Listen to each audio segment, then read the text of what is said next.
अखिल भारतीय मध्याह्न भोजन रसोइया महासंघ का संस्थापक अध्यक्ष हूँ और संरक्षक।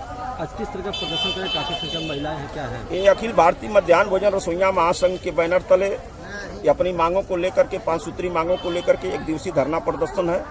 हम लोग जो है जिलाधिकारी के माध्यम से माननीय मुख्यमंत्री जी को ज्ञापन सौंपने का काम करेंगे। इसके लिए सर हमारी मांगे यह है कि उत्तर प्रदेश के सरकार को उच्च न्यायालय हाई कोर्ट के द्वारा जो है एक आदेश दिया गया है कि रसोइया का न्यूनतम वेतन तय किया जाए और इनके नीतियों पर पुनः विचार किया जाए। तो सबसे पहले सरकार से हमारी पहली मांग यह है कि हम रसोइया का न्यूनतम वेतन तय किया जाए और जो 2005 से अब तक का बकाया हमारा मानदेय है उसको एकमुश्त हमको दिया जाए। पहली मांग यह है कि हम रसोइया क्या जो नियुक्ति का शासनादेश है उस नियुक्ति के शासनादेश में ऐसी व्यवस्था है कि जिसका बच्चा रहेगा वो खाना बनाएंगी और जिसका बच्चा नहीं रहेगा वो खाना नहीं बनाएंगे। तो सर चयन हमारा बच्चा था तो हमारा कर दिया गया।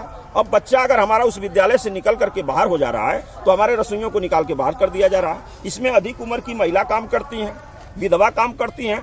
इस स्थिति में वो कहां से बच्चा लाने का काम करेंगी और कब तक बच्चा लाने का काम करेंगे। इसलिए जो पाले की बच्चे की जो व्यवस्था है वो अनिवार्यता उसको समाप्त किया जाए और ऐसा कर दिया जाए कि जिसको भी रोजी रोजगार दिया गया उसकी रोजी रोजगार को न छीना जाए, चाहे उसका बच्चा पढ़ता हो तब भी और नहीं पढ़ता हो तब भी। ये दूसरी मांग। तीसरी मांग सर हम लोगों की यह है कि इन रसोइयों का चयन छात्र संख्या के आधार पर होता है। माने बच्चा स्कूल पर जितना बच्चा है उसके आधार पर 25 बच्चे हैं तो 1 रसोइया, 25 से ऊपर हो गए 100 तक तो 2 रसोइया, 100 से ऊपर हो गए तो 3 रसोइया। अब लेकिन सर चयन तो छात्र संख्या के आधार पर कर लिया जाता है, लेकिन जब विद्यालय का छात्र संख्या जब कम होती है, बच्चे निकल के इधर उधर चले जाते हैं, चाहे शिक्षा व्यवस्था न हो, चाहे किसी भी कारण बच्चे जब विद्यालय से बाहर हो जाते हैं तो हमारे रसोइयों को विद्यालय से निकाल दिया जाता है। अब बताइए छात्र संख्या अगर कम हो रही तो उसमें हमारे रसोइयों का क्या दोष है? इसलिए छात्र संख्या की जो अनिवार्यता है उसको भी समाप्त किया जाए। ये तीसरी मांग है।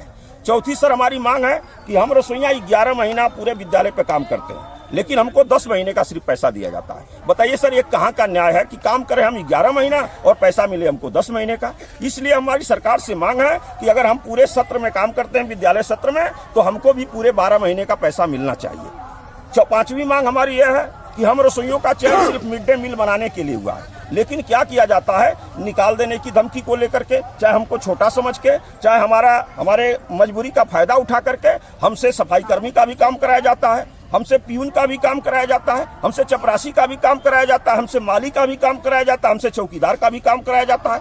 पैसा हमको रसोइया का भी नहीं दिया जा रहा, लेकिन हमसे 4-4, 5-5, 6-6 कर्मचारियों का काम कराया जा रहा है। इसलिए सरकार से हमारी 5वीं मांग यह है कि हमारा चयन अगर रसोइया के